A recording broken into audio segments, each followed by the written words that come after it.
Good morning, everyone.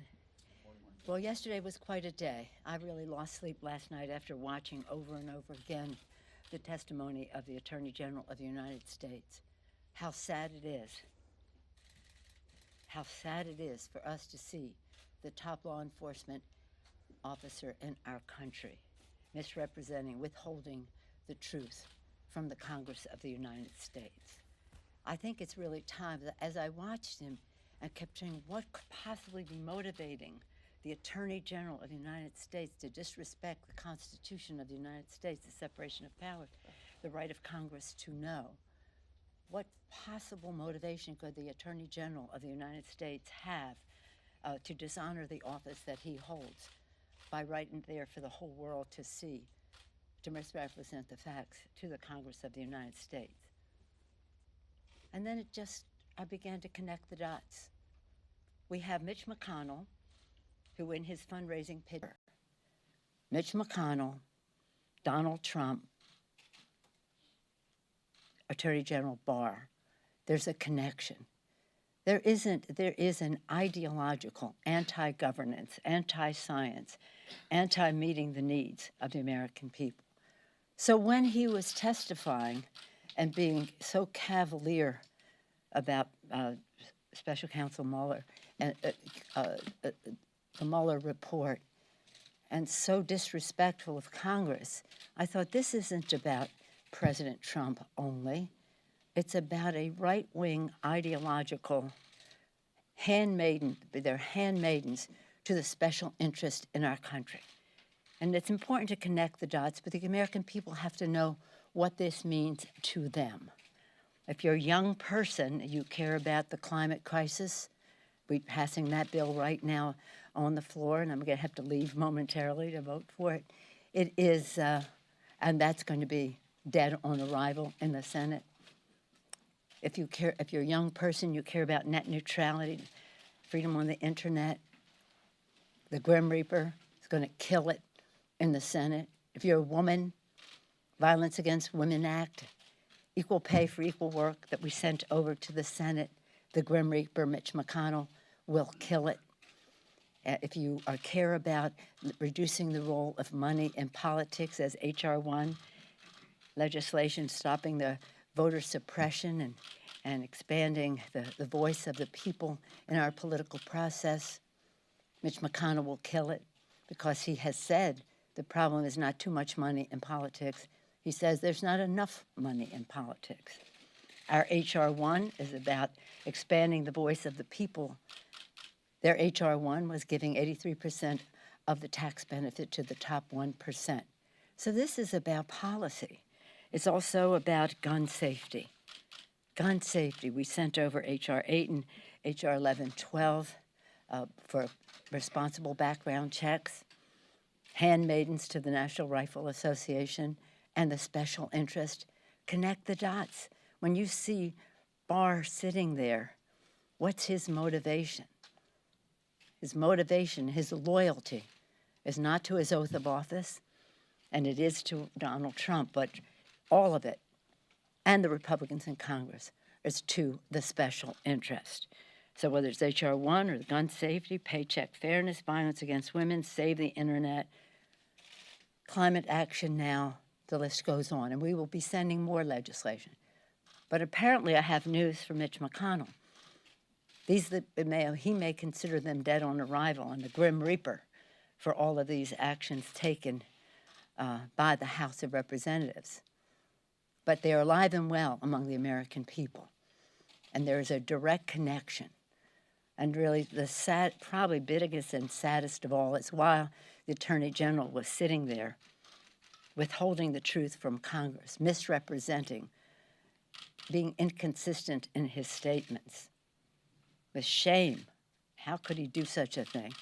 But again, having the support of the Republicans in Congress and the senators behaving in a way that has said to them, we don't care about the branch of government in which we serve. We're not even loyal to strengthening the institution of which we are a part. While we're sitting there, once again, the Justice Department was intensifying its assault on the Affordable Care Act. and that they did their filing, their further filing to get rid of the entire Affordable Care Act. So that's what it means to people with pre-existing conditions. His sitting there in that arrogance. I don't care about your pre-existing condition. I care about the special interest in our country. That was the message of Barr. So the connecting of the dots between Mitch McConnell, the Republican agenda in Congress, such as it is, the special interest agenda fueled by dark special interest money, that's what that hearing was about. It wasn't about technicalities.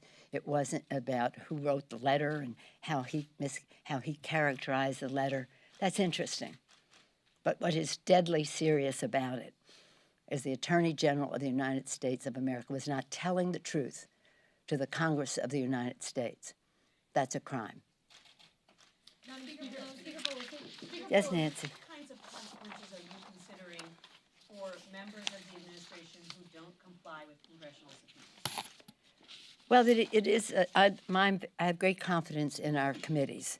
We have 6 committees that have. 5 of them have subpoenas. So far, we don't have one from the Foreign Affairs Committee, but 5 of the 6 committees of jurisdiction have the potential for subpoenas. They haven't all issued subpoenas, but that's where we see some of that activity.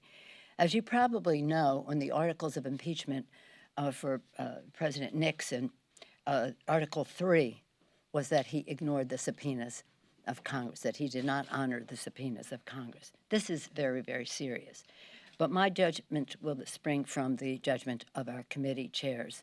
And in terms of, I'm just looking at Mr. Nadler's statement, and the close of his statement today relating to the Attorney General, he said, "History will judge us on how we face this challenge.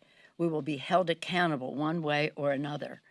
And if he, Barr, does not provide this committee with the information it demands and the respect it deserves, Mr. Barr's moment of accountability will come soon enough. And I think that probably applies, whatever they decide. Jail time should be on the table? I said the committees are trying to make accommodations in terms of receiving receiving unredacted Mueller report. Let them work their will, and then we'll go to the next step. Madam Speaker, did the Attorney General commit a crime? He lied to Congress. He lied to Congress. If anybody else did that, it would be considered a crime. Nobody is above the law, not the President of the United States and not the Attorney General. Being the Attorney General does not give you a bath to go say whatever you want, and it is the fact because you are the Attorney General. It just isn't true. Should he go to jail for it? There's a process involved here, and as I said, I'll say it again, and how many other questions you may have, the committee will act upon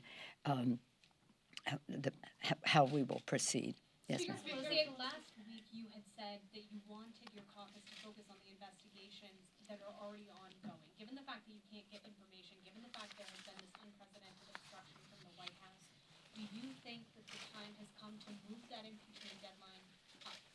No, I think that the statements being made by the President of the United States has given a blanket statement that he's not going to honor any subpoenas is obstruction of justice. I think that many of the statements that the administration has made has been about obstruction of justice. We are in a very, very, very challenging place because we have a Republican Party in the Congress who are complicit in the special interest agenda of the National Rifle Association, the fossil fuel industry, the special interest writ large. And so they're not going to say anything. So that's why I say sometimes impeachment is the easy way out for some of these people because they know it will end at the Senate's edge. But the fact is that we still have that responsibility. Now, many people and I completely agree with them, our responsibility is to create jobs, protect their access to health care, as we said, in our For the People agenda. Lower the cost of health care by lowering the cost of prescription drugs, bigger paychecks by building the infrastructure of America, and cleaner government in passing H.R. 1 and other initiatives that will spring from that. So, so there is a direct relationship between health care in America and the behavior of the Attorney General of the United States, who is taking the lead on overturning the Affordable Care Act, which has within it the legislation, the law to protect people with pre-existing conditions, and the list goes on and on. So again, every day that goes by, we see more reason why the Republicans in Congress should respect their own oath of office and send a message to this administration that while they share their special interest agenda, that it should not include undermining the Constitution of the United States. Mr. Trump tweeted this week that the working people want to get to yes on the new NAFTA. Yes. Do you want to spend time to get a consensus in your caucus on what enforcement is needed for the new NAFTA and how to change the biologics provision so that Democrats also can get to yes? Yes, and I would add to that the environmental provisions. But the three provisions are what it means for America's workers, and we want it to be positive for America's workers. But you don't help America's workers by exploiting workers in Mexico. The lower they're paid, the worse it is for American workers. So it's about American workers. It's about the environment.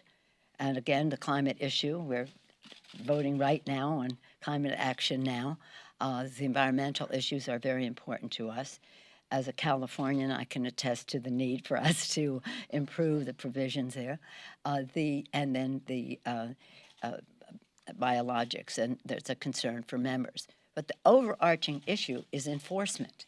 You can have all the good language in the world that you want, but if you don't have enforcement, you're just having a conversation. You're not having a real negotiation. And are you working to get a consensus on what kind of enforcement is needed?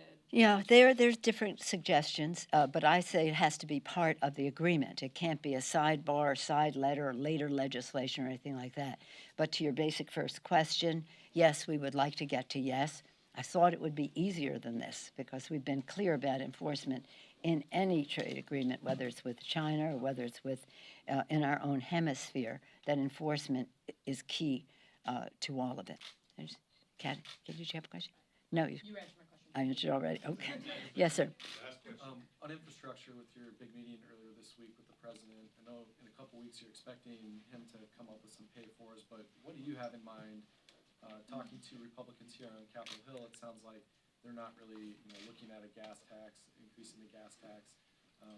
What is your opinion on this? My opinion is that we'll wait to hear what the president has to say.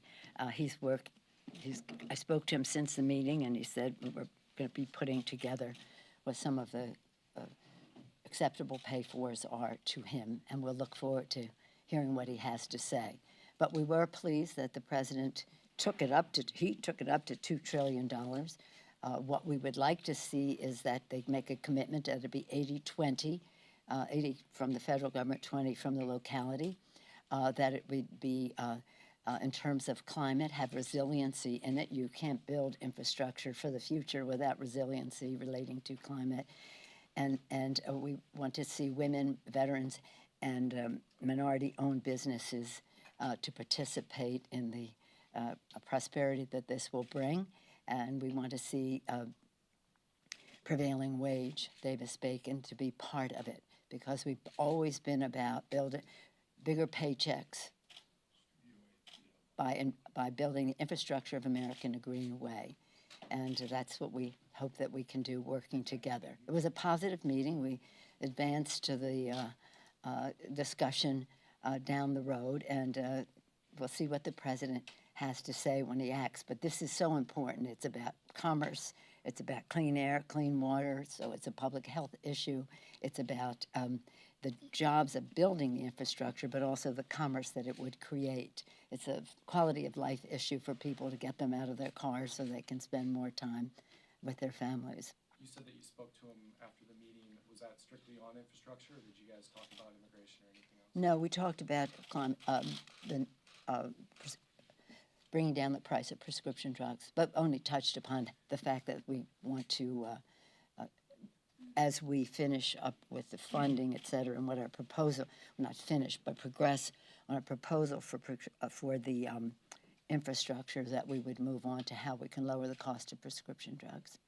Thank you all very much. Let me just say, as I leave you, we had just such really bad, sad news with the passing of our former colleague, Ellen Tauscher of California. She was a wonderful leader when she served in the Congress, took her experience and values out to the community, being a fighter for nuclear non-proliferation. In her history before she came to the Congress, she was one of the youngest, and I think the first or one of the earliest women to have a seat on the New York Stock Exchange. She was a pioneer. Every place she served, she was a leader. She was a friend. She was a mom who took great pride in her daughter, Catherine. And it's really a sad loss for us. I was so pleased that so many Californians and others joined us in a moment of silence for her on the floor of the House a day before yesterday. Well, was that yesterday or day before? I lost track of the... Yesterday, it was just yesterday. But we'll be honoring her more, but we'll always be missing her. We carry her in our hearts. Congresswoman Ellen Tauscher of California. Thank you.